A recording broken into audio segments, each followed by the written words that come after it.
¿A quién respalda Luis Garicano? ¿Con quién de las dos almas de Ciudadanos está? Es amigo personal y referente político de Igea, pero sus últimas apariciones en actos de Inés Arrimadas le resitúan más cerca de ella que del portavoz del sector crítico. Hola, ¿cómo están? En los últimos 10 años la obra social de las cajas se ha minimizado. De 2.000 millones de euros a 800, casi la mitad se destinaba a cultura. El ocaso de las cajas ha traído recortes de plantilla y oficinas. Repasamos qué pasó con el músculo financiero. El Consejo de Ministros aprueba la tasa Google, pero no la cobrará hasta diciembre. El Rey ha presidido parte de esta reunión que ha puesto fin al despido por baja médica continuada. 12 días después de que colapsara el vertedero de Zaldívar y empujado por la presión social, el lehendakari vasco pide perdón, pero defiende su gestión de esa crisis. No me cansaré de repetir que estamos hablando de una actuación de urgencia y emergencia en un ámbito que en realidad corresponde a la empresa propietaria. La administración pública está trabajando con carácter subsidiario. La noticia en cuanto al tiempo es que sigue en calma, pero en las próximas horas las temperaturas van a caer. Francisco, que volvemos bajo cero. Así es, Alejandra, tiempo muy aburrido esta semana con el anticiclón que sigue dejando tiempo estable, siguen bajando las temperaturas y mañana tocaremos fondo heladas en prácticamente toda Castilla y León. Mientras, esta tarde seguiremos con cielos poco nubosos, algunas nubes en el norte y las máximas van a alcanzar 11 o 12 grados. En medio de las protestas, el campo sigue con su ciclo. Ellos son los primeros en sembrar remolacha en Castilla y León. Este año más superficie porque confían en su rentabilidad. En deportes hablaremos con el piragüista David Llorente, uno de los primeros castellanos y leoneses en tener cita para los Juegos de Tokio. La espera del segoviano ha merecido la pena. Pues he respirado hondo y he dicho, por fin, porque llevaba ya 2 o 3 semanas esperando la decisión, sabía que un día u otro podía llegar y me despertaba cada día mirando el móvil a ver si ese día era y por fin hoy ya ha sido lo que quería escuchar. La crisis de las cajas de ahorros ha llevado por delante sucursales y empleados, pero también gran parte de su obra social, que era, en definitiva, la esencia de estas entidades. El 75% de los beneficiarios se han quedado fuera por esta merma en la inversión. Las grandes damnificadas, las áreas de cultura y asistencia social. A principios de la crisis, las 6 cajas de Castilla y León destinaban a obra social 93,5 millones de euros. La mayor parte de este dinero se invertía en cultura, casi la mitad, después en sanitario, seguido de educación y patrimonio. En España, por ejemplo, en cultura, en 2008 se destinaron 729 millones y 10 años más tarde 170.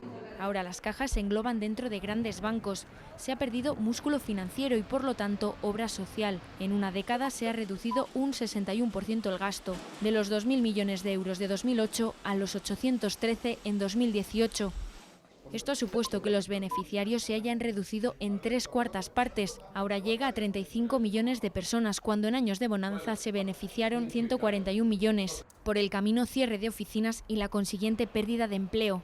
Castilla y León contaba en 2009 con más de 1.700 oficinas, de ellas quedan menos de la mitad.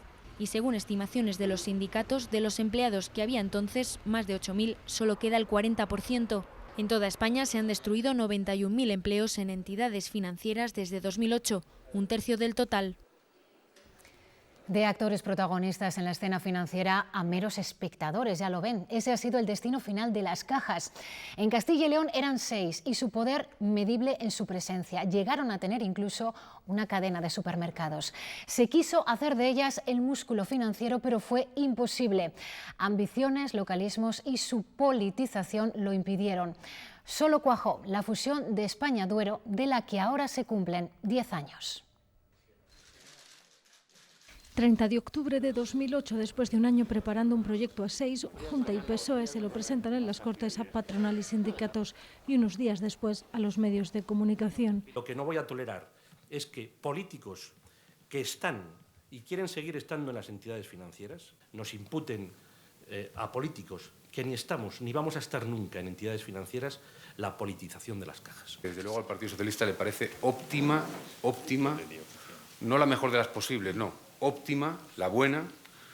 Aquellas palabras de Herrera iban a ser después premonitorias del fracaso. La Federación de Cajas decidió estudiarlo, pero no ha pasado un mes y dice que mejor ven ellas mismas cómo pueden unirse y rechazan que vaya a ser las 6 cajas juntas.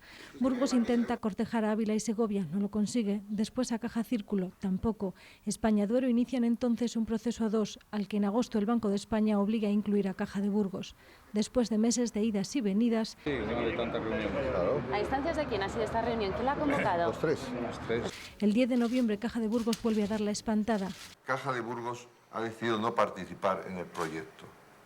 La decisión que se ha tomado hoy en el Consejo se ha hecho siempre desde la óptica de decidir lo que es mejor para Caja de Burgos. Recordarles que la responsabilidad es suya.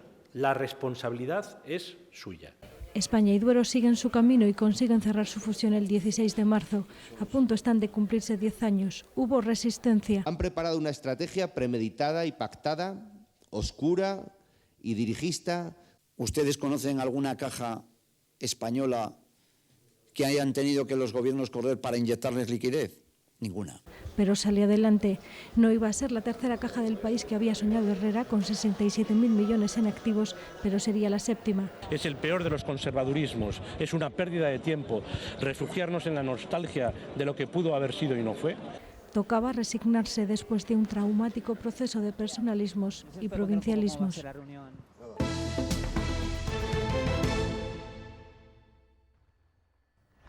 Es el Centro de Tratamiento de Residuos de Palencia. A primera hora se han retomado los trabajos de búsqueda del bebé arrojado supuestamente por su madre a un contenedor, pero a estas horas la noticia es que ya no hay actividad. Una imagen bien distinta a la de ayer, cuando efectivos de la Policía Nacional buscaban superficialmente con la ayuda de perros. Se mantienen abiertas todas las líneas de la investigación. Y la presunta autora de esos hechos ha pasado esta mañana a disposición judicial. Estaba desde ayer en dependencias policiales, tras haber recibido el alta médica. Y hasta los juzgados de Palencia nos vamos en directo en busca de la última hora. Álvaro Lantada, la joven ya habría abandonado las dependencias judiciales. ¿Qué ha decidido el juez? Muy buenas tardes, Alejandra. Efectivamente, vamos con esa última hora. Tras pasar a disposición judicial en torno a las 11 y prestar declaración, el juez ha decidido su puesta en libertad. De hecho, la mujer ya no se encuentra en estas instalaciones. No obstante, se le investiga, eso sí, por un delito de aborto. Si se confirma su tesis, la de que abortó y arrojó el cuerpo sin vida de su bebé a un contenedor, no estaríamos hablando ya de un delito, sino de una falta asociada a entre 6 y 24 meses de multa. En ningún caso, por lo tanto, la mujer entrará en prisión. En la tipificación de este tipo de hechos se parte de una premisa. En el caso de los homicidios o asesinatos estamos ante vida humana independiente y en el caso del aborto la vida que se protege penalmente es la vida humana dependiente, es decir, del feto, que todavía no ha nacido. Por lo tanto, si la tesis de la detenida se confirma, es decir, si se demuestra que el bebé nació muerto fruto de un aborto espontáneo y ella se deshizo del cuerpo tirándolo a la basura, ni siquiera estaríamos hablando de un delito, sino de una falta que no llevaría asociada en principio pena de prisión. Pero estaríamos ante, repito, una pena exclusivamente de multa, no ni siquiera de prisión. Sí que sería autor de un delito con pena de prisión un tercero, si es que lo hubiera, es decir, alguien que hubiera colaborado provocando ese aborto. El supuesto más grave, que lo prevé el artículo 144 del Código Penal, es para el caso de que el aborto se haya producido por una tercera persona sin consentimiento de la madre, que en ese caso las penas podríamos irnos a prisión, ¿de acuerdo?, de 4 a 8 años. En el caso de que el aborto se hubiera producido con consentimiento de la madre, estamos hablando de pena ya de hasta 5 años, ¿de acuerdo? En la actualidad, el aborto solo es legal en las primeras 14 semanas desde la gestación y a partir de ahí en casos con justificación médica. Y en Valladolid se sigue investigando la muerte de un hombre en su domicilio en el barrio de Parquesol. La vivienda ya no está precintada. Nos vamos en directo hasta allí. Óscar Villarroel, ¿sigue la policía barajando las mismas hipótesis? Hola Alejandra, la investigación baraja todas las hipótesis, si bien es cierto que cada vez se vuelca más a la tesis del suicidio del hombre que apareció muerto en la vivienda de este bloque situado en la calle Morelia de Valladolid. Hoy por la mañana la jueza del caso, la responsable del juzgado de instrucción número 6 de Valladolid, ha recibido el informe policial de la investigación que han estado realizando los agentes de la Policía Judicial durante los últimos 6 días. La jueza ya tiene en su poder ese informe y también el informe preliminar de la autopsia del cadáver, y ambas pruebas incitan a pensar que podemos estar ante un caso de suicidio. La jueza de momento no va a tomar ninguna determinación sobre el caso hasta que no tenga en su poder también el informe definitivo de la autopsia, algo que podría ocurrir dentro de varias semanas porque lleva un procedimiento mucho más largo. La vivienda donde se produjo el suceso, como bien decías, ya está desprecintada y tanto la viuda del fallecido como los 2 hijos pueden habitarla en cualquier momento. De momento no se ha detenido a nadie ni hay previsión de que se vaya a detener a ninguna persona mientras no cambien las circunstancias y las pruebas de este caso.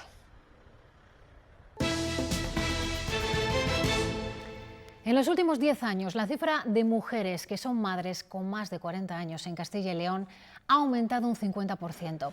La media de edad para tener el primer hijo está por encima de los 32 años. Ahora, ver a una pareja joven rozando los 30 con su primer hijo no es muy habitual. He sido madre con 31 años y porque quería ser madre ahora y no quería ser madre más mayor. Y la estabilidad que tengo me lo ha permitido, cosa que no es muy común, así que me decidí. Inmaculada ha sido una excepción en su grupo de preparación al parto. En la última década, el número de mujeres que son madres con más de 40 años ha crecido un 50%. Eran todas bastante mayores que yo y me he encontrado mujeres de más de 40 y pico años, así que sí, me sentía bastante rara. En Castilla y León, la maternidad se retrasa cada vez más. Más de la mitad de las madres tienen a sus hijos entre los 35 y los 39 años. Y esto lleva sucediendo desde hace 10 años. Sí, me veo preparada con 36. Más joven no estaría mal, pero bueno, ha sido así. Porque ha sido cuando hemos encontrado un buen momento laboral, personal y cuando hemos podido permitirnos tener una criatura. Muy pocas mujeres tienen a sus hijos siendo jóvenes. En 2018, en la comunidad, solo el 10% de las embarazadas tenían menos de 25 años cuando dieron a luz a sus bebés. El de Burgos es el hospital con menos partos por cesárea de toda la comunidad. Le sigue el de León. Aún así, seguimos ligeramente por encima de lo que recomienda la Organización Mundial de la Salud.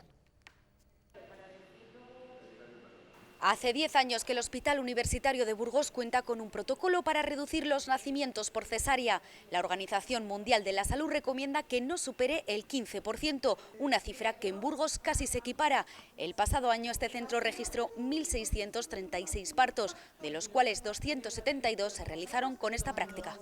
Es un indicador de calidad siempre y cuando se cumplan los requisitos que proponen hacer la cesárea, ¿eh? Y el objetivo final, evidentemente, es niño sano, madre sana. Para que los especialistas realicen esta intervención quirúrgica tienen que seguir unos criterios claros, ya que la cesárea tiene más riesgos y complicaciones que un parto natural. Los bebés que nacen por cesárea pues también se ha visto que pueden tener más complicaciones, sobre todo a corto plazo, sobre todo dificultades respiratorias. Esta tendencia a la baja de cesáreas en el UBU se debe también al entrenamiento que realiza el equipo de ginecología en partos de alto riesgo, situaciones críticas que pueden ocurrir 1 o 2 veces al año. Estar entrenado en esas maniobras y hacerlas lo mejor posible en el menor tiempo posible salva la vida de un niño en situaciones que encima son totalmente independientes de la madre y del tocólogo. El Centro Sanitario de Burgos junto con el de León registran actualmente el menor número de cesáreas de la comunidad. El 6% de la población, es decir, unos 3 millones de españoles, padecen una enfermedad rara. Existen más de 5.000 patologías distintas. Los pacientes se pasan años en busca de un diagnóstico, entre 5 y 10 de media. ¿Ahora cómo haces los 2 pies? Miriam es una luchadora. Bien. Tiene 11 años y acaba de recibir el diagnóstico de la enfermedad que padece. Para su familia ha sido devastador. Es como que Miriam lleva una bomba en su cuerpo y no sabes cuándo cuando esa bomba va a explotar, pero por ella y solo por ella, pues te tienes que mantener de pie. La madre de Miriam, Yolanda, sabía que a su hija le pasaba algo desde el momento en el que nació. Desde el minuto 1 que a mí me la pusieron en mi pecho, yo sabía que algo no iba bien. Hoy Miriam es la única superviviente de su edad con el tipo de hipoplasia que padece. Las innumerables terapias y la dedicación de su familia han mejorado la calidad de vida de la niña. Duermo con ella, estás toda la noche, respira, no respira. Esmeralda también vive las 24 horas para su hijo. Con 9 años todavía no tiene diagnóstico. Un día está bien, ¿no? Que está con su vida normal y de repente vas a una consulta y a lo mejor resulta que le tienen que meter en el quirófano. Jerónimo padece un síndrome, pero no saben cuál, lo que dificulta la aplicación de los tratamientos médicos. La incertidumbre se suma a otras preocupaciones como el rechazo social. Cuando vamos a un parque, a lo mejor no juegan y ya no que no jueguen, sino que algunas veces se ríen de él. Piden apoyo y compromiso por parte de las administraciones porque en ocasiones dicen sentirse solas. Reclaman apoyo psicológico. Ayer les contamos las quejas de un centenar de familias por trato deficitario a sus mayores en residencias privadas. Hoy la consejera de Familia ha respondido. Asegura que se van a realizar las inspecciones correspondientes y que se actuará en consecuencia con el resultado de esos informes. Cuando nos llega una queja de una familia, por supuesto, se realiza la visita a la residencia, se realiza la inspección correspondiente por técnicos muy cualificados, visitas que no son avisadas, y del resultado del informe técnico se emprenden las acciones que se consideran oportunas.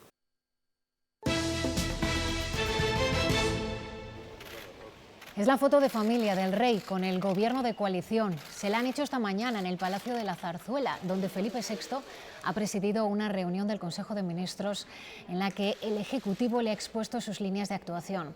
El monarca no utilizaba esta prerrogativa para convocar al gobierno desde 2014, aunque estos encuentros no tienen carácter decisorio.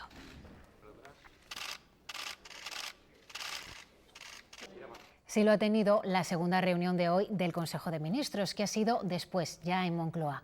Allí ha aprobado dos de las promesas más repetidas por Pedro Sánchez en todas sus campañas: la llamada tasa Google y el impuesto a las transacciones financieras. Ambos tributos no son una casualidad, sino que se nutren, beben y se enmarcan en las prácticas fiscales defendidas por las instituciones europeas. Se la conoce como tasa Google, aunque no va dirigida en exclusiva a esta compañía californiana. Lo que ha aprobado el Consejo de Ministros es un impuesto a la actividad de las grandes empresas tecnológicas, las que tengan unos ingresos anuales de al menos 700 millones de euros en total y que ganen en España al menos 3 millones. La previsión de recaudación es de 968 millones adicionales al sostenimiento de nuestras cuentas públicas. Consiste en que paguen el 3% de lo que ingresan por la publicidad online, los servicios de intermediación y su negocio con los datos de los usuarios. El impuesto se aprueba ahora, pero no se cobrará hasta diciembre.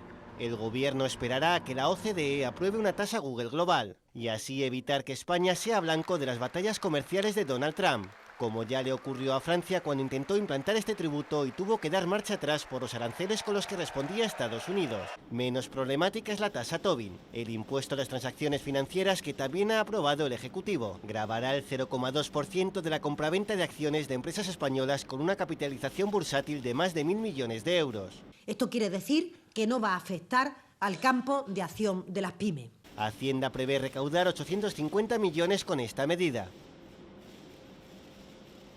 También se ha derogado en el Consejo de Ministros uno de los puntos de la reforma laboral de Rajoy, el que permitía que un trabajador fuera despedido por sucesivas bajas médicas. Digamos que con esta derogación que materializa el Consejo de Ministros del Gobierno de España, lo que estamos haciendo es reparar una anomalía o una excepcionalidad que tenía nuestro país en relación con los países de nuestro entorno. Los continuos varapalos a las entidades bancarias están empezando a tener sus consecuencias en los usuarios. Servicios que antes eran gratuitos, ahora se están empezando a cobrar. Son comisiones con las que los bancos pretenden seguir manteniendo sus beneficios y ante las que poco se puede negociar.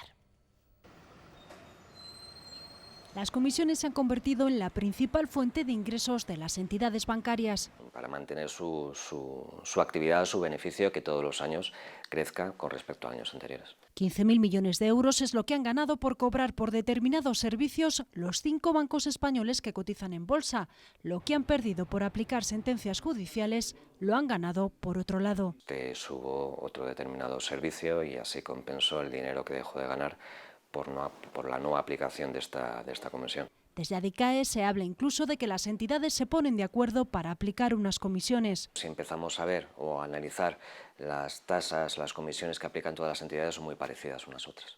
Cada usuario, eso sí, puede negociar con su banco para que no se las apliquen. El problema del tema de las comisiones es que no hay una ley que regule las mismas, no hay un supervisor. Y en realidad el usuario poco puede hacer, tan solo comprobar que lo que está pagando está en el listado de comisiones que cada entidad debe enviar al Banco de España. El tiempo pasa y Francisco Igea sigue sin dar el paso para intentar disputar la presidencia de Ciudadanos a Inés Arrimadas. El plazo acaba el próximo 26 de febrero, aunque es probable que antes de esa fecha conozcamos la decisión definitiva. A quien parece haber perdido como apoyo, o al menos no está tan claro, es a Luis Garicano. Su presencia en un acto de Arrimadas ha decepcionado al sector crítico. Son imágenes del mes de marzo. Entonces, Francisco Igea luchaba por ganar a Silvia Clemente en las primarias de Ciudadanos en Castilla y León. Junto a él, Luis Garicano, uno de los nombres fuertes del partido y de los pocos cargos que le respaldó expresamente. Es una persona que representa mejor que nadie los valores de Ciudadanos. Así definía Igea el día en el que se confirmaba su victoria. Pero ese apoyo ahora parece ser agua pasada, porque Luis Garicano este fin de semana, ahí le vemos, participaba en un acto de Inés Arrimadas. Por primera vez, y aunque se le creía próximo al sector crítico, mostraba su preferencia. Desde la plataforma alternativa se habla de respeto ante este paso, pero también de decepción. Mientras el tiempo pasa y Arrimadas, que sigue sin hablar con los críticos, estará en un acto en Valladolid con el presidente de las Cortes el próximo lunes. Ese día, 24 de febrero, podría ser el del movimiento definitivo de Igea, justo un año después de esto. Lo que sí que os puedo asegurar es que habrá primarias, porque yo me presentaré. Igea se presentaba entonces a las primarias de Castilla y León y ganaba. Ahora podría intentarlo de nuevo. Aún queda, dice su entorno, mucho partido. Pues la audiencia de Valladolid ha confirmado hoy la absolución del vicepresidente de la Junta, Francisco Igea, de un delito leve de amenazas. Queda desestimado, por tanto, el recurso que había interpuesto la persona que lo denunció, un compañero suyo de partido que solicitaba una multa de 1.200 euros.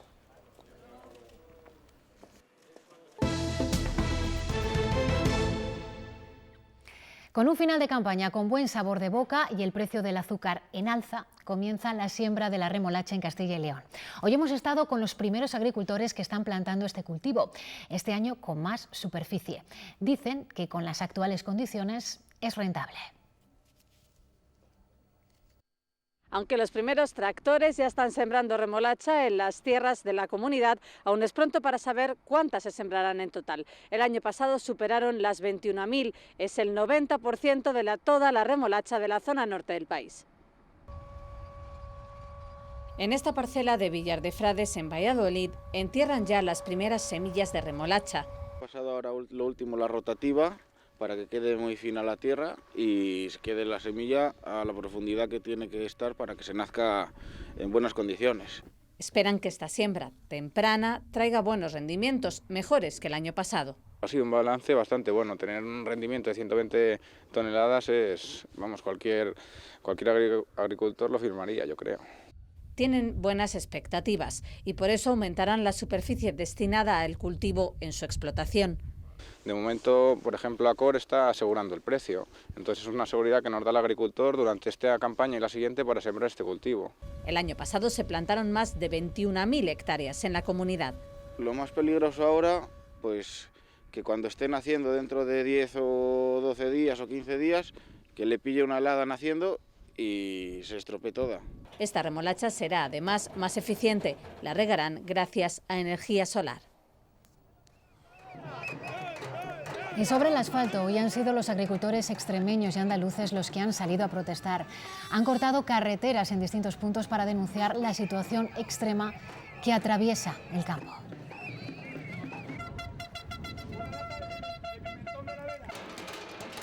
Y tras varias semanas de protestas intermitentes en diferentes rincones de España, esas quejas han llegado hoy al Congreso, en boca de las organizaciones agrarias.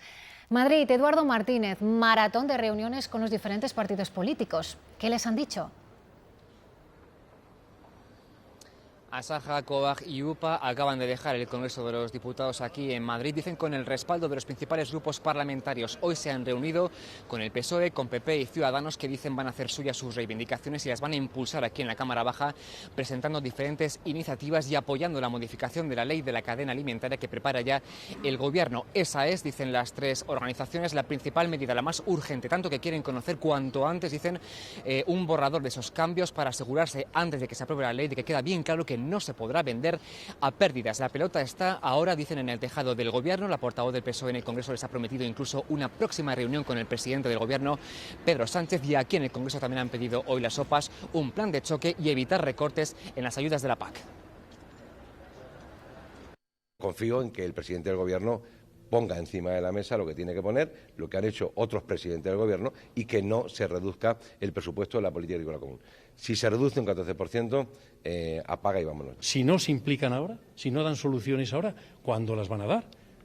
Los agricultores y las agricultoras tienen toda la razón y se están movilizando de una manera masiva. Al final el tema es que los agricultores tienen que cobrar un precio que le permita cubrir los costes de producción. Y eso solamente se puede resolver si hay una ley de la cadena transparente. Y esta tarde, Eduardo, las organizaciones agrarias por fin van a poder reunirse con la ministra de Trabajo, reunión de la que quedaron fuera la semana pasada y además con enfado. Sí, ya habían sido citadas las organizaciones agrarias el pasado viernes por la ministra de Trabajo, Yolanda Díaz, ellas y también los sindicatos, porque sobre la mesa estaba el impacto de la subida del salario mínimo interprofesional, pero a última hora se sumó a esa convocatoria el vicepresidente Pablo Iglesias y se desconvocó a las OPAs mientras se mantenía el encuentro con los sindicatos. Esto sentó muy mal, quedaron perplejos y muy enfadados. Para compensar, Yolanda Díaz ha citado a las organizaciones agrarias esta tarde a las 4 a una reunión en el Ministerio de Trabajo y Economía Social. Las OPAs van a plantearle, entre otras medidas, una reducción de las cuotas a la seguridad social para poder asumir la subida del salario mínimo en el campo. Gracias, Eduardo. Y entre las reclamaciones de los agricultores estos días escuchamos también las que tienen que ver con los productos fitosanitarios. Se quejan de que las restricciones son cada vez mayores. Dicen que en la última década las materias activas para el campo se han reducido un 60%. Lo hemos visto en las protestas de los agricultores. El glifosato se convertía en el protagonista de las pancartas. Es probablemente el herbicida que tenemos más efectivo en este momento contra las malas hierbas. Pero la Unión Europea lo quiere prohibir en el año 2022. Según la Organización Mundial de la Salud, es posiblemente cancerígeno para el ser humano. La alternativa es este herbicida. Para hacer lo mismo que hacíamos con el glifosato necesitamos 2 o 3 productos. Y lo que antes hacían en un único tratamiento, ahora tienen que repetirlo varias veces. Más mano de obra, más gasóleo y al final también lo decimos, ¿no? Más contaminación para el medio ambiente. Los agricultores dicen que sin glifosato se abre la puerta a las plagas. Empezamos a tener casos de garrapata, de personas que están infestadas. Este no es el único producto que se va a prohibir. Pues ahora hay un producto que se está retirando, por ejemplo, del cultivo de la remolacha, que es un insecticida para el control de la pulguilla. Tampoco pueden utilizar productos fitosanitarios en los terrenos destinados al greening o al llamado pago verde de la PAC. Al no poderse tratar es convertirse en ese producto con malas hierbas. Entonces al final lo que hacemos es tener una mala alfalfa, unas malas grazas, unos malos guisantes. Entonces creemos que es contraproducente. Se quejan de que las restricciones no son iguales en todos los países europeos. Por eso continuarán con las movilizaciones hasta que consigan soluciones para los problemas del sector.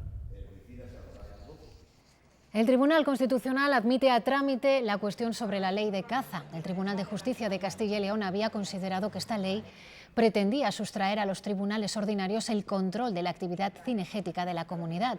Ahora el Constitucional deberá remitir una sentencia que dictamine o no que se trata de una norma anticonstitucional.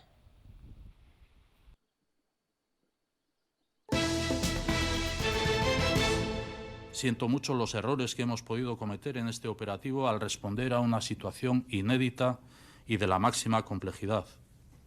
Comprendo la preocupación de la ciudadanía del entorno y especialmente de las familias de los 2 trabajadores desaparecidos. 12 días después y con 2 desaparecidos, Íñigo Urkullu ha pedido hoy perdón por los errores cometidos en la crisis del vertedero de Zaldívar. Ha pedido perdón, pero a continuación ha derivado responsabilidades a la empresa.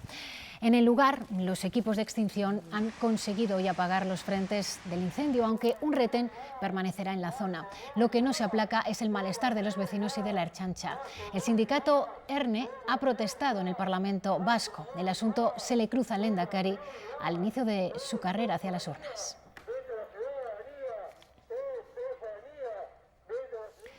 Queda archivado el caso del anciano que mató a su compañero en una residencia de ancianos del Burgo de Osma, en Soria. El homicida pasó varios meses en prisión, convirtiéndose en el preso de mayor edad de toda España. Posteriormente fue ingresado en un psiquiátrico. Ahora el juez archiva la causa al considerar que la demencia senil que sufre imposibilita la celebración de un juicio por su total indefensión. El anciano acabó con la vida de su compañero de habitación a bastonazos en el mes de enero de 2019. Varapalo de la justicia italiana, Juana Rivas. Se han archivado las 8 denuncias que presentó por maltrato contra su expareja. El tribunal alega que no hay pruebas suficientes y que las denuncias son inverosímiles e inconsistentes. En España, Rivas está pendiente del recurso presentado al Tribunal Supremo para evitar la condena de 5 años de prisión por delitos de sustracción a menores. Semana esta marcada en la Audiencia Provincial de Ávila por el juicio contra 2 personas acusadas de falsificar documentos oficiales y también de estafa. La sesión de este martes ha quedado suspendida.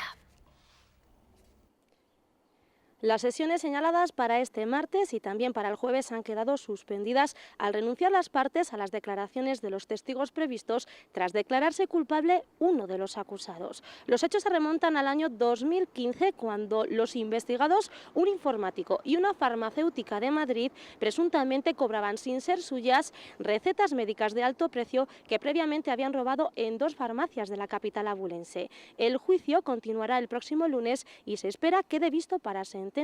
Se enfrentan a penas de hasta 7 años de prisión.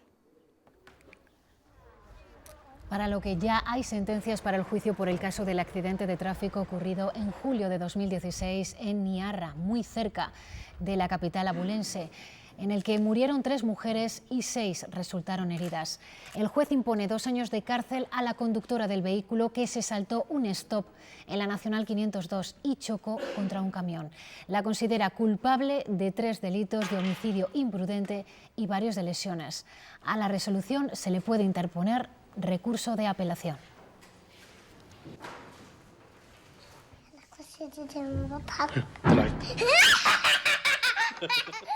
Fue parte de la historia de la película La vida es bella, pero hoy es una realidad. Un padre sirio ha inventado un juego, ahí le tienen, para que su hija de solo 4 años no sufra con el ruido de las bombas. Ante la detonación, la risa.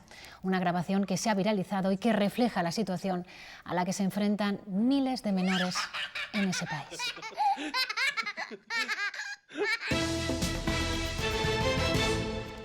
En Zamora ya cuentan los días para la Semana Santa. El museo y sus pasos se han sometido a una puesta a punto. Alba Villalba, ¿en qué han consistido esos trabajos?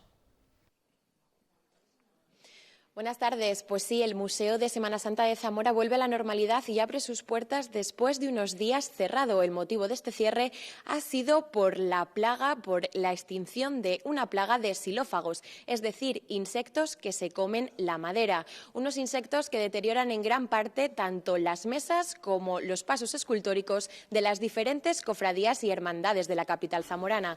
Además, en esta ocasión también se han realizado trabajos exhaustivos de limpieza en cada paso, algo que no ocurría desde el año 2017. Se han tratado todas las mesas, pero también se ha tratado el ambiente, la atmósfera que hay aquí en el museo. Se han tratado hasta las faldillas y se han tratado también las almohadillas, todos los tacos. Ha sido muy exhaustiva el mantenimiento en este caso que se ha hecho.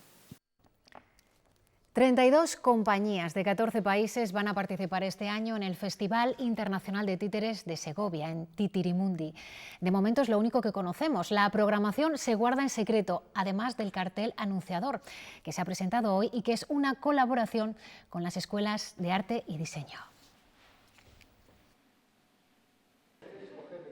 Titirimundi es el resultado de un taller concurso en el que han participado 45 estudiantes de Bellas Artes, Diseño y Comunicación de toda España, bajo la dirección de Emilio Gil, medalla de oro al mérito en las Bellas Artes en el año 2015. Reunidos en grupos, los alumnos han explorado las posibilidades del diseño y este es el resultado, el cartel anunciador de una edición de Titirimundi que será ya la 34ª y que se celebrará en Segovia del 12 al 17 de mayo. La sorpresa de qué va a haber, qué vamos a ver, no tiene cara, ¿no? ¿Quién será el que aparece, ¿no? Ese concepto de sorpresa es un poco el que buscamos en el primer momento. La creatividad, toda la diversidad que tiene el Titirimundi y ese es el resultado. Y en Segovia nos quedamos ya. Dibujos y pinturas en diferentes soportes y técnicas componen el Jardín Mitológico de Dolores Castro, más conocida en el mundo del arte como Lola Caótica. Esta exposición en la Casa de la Moneda de Segovia nos invita a viajar por los mitos de diferentes civilizaciones. Así nos vamos a despedir. Ahora los deportes. Nos vemos mañana. Feliz tarde. Jardín Mitológico propone un encuentro entre el arte, la historia de los mitos y el paisaje. Dolores Castro ofrece con estas obras un viaje por el mundo a través de los mitos sobre la creación. Hablan siempre de construcción y aunque en algunos haya destrucción, siempre hay una creatividad que vuelve a construir. 3 salas, 3 capítulos en esta narración. En El animal hablado presenta a los personajes de sus creaciones. Hombres humanizados, hombres arbóreos, árboles humanizados. En los 12 estandartes del laberinto mitológico reúne 12 lonas en las que las escenas se desarrollan en vertical, como monolitos suspendidos en el cielo, rodeando al espectador. Y en Medallones del Jardín Mitológico muestra 10 enigmáticas tablas, cada una en torno a un mito de diferentes civilizaciones: mayas, celtas, Asia, África, Oceanía. Dibujos y pinturas realizados en plumilla, óleo acuarelado, collage o estuco al huevo, obras inéditas pensadas específicamente para este lugar, la Casa de la Moneda de Segovia, un edificio industrial del siglo XVI, único en Europa.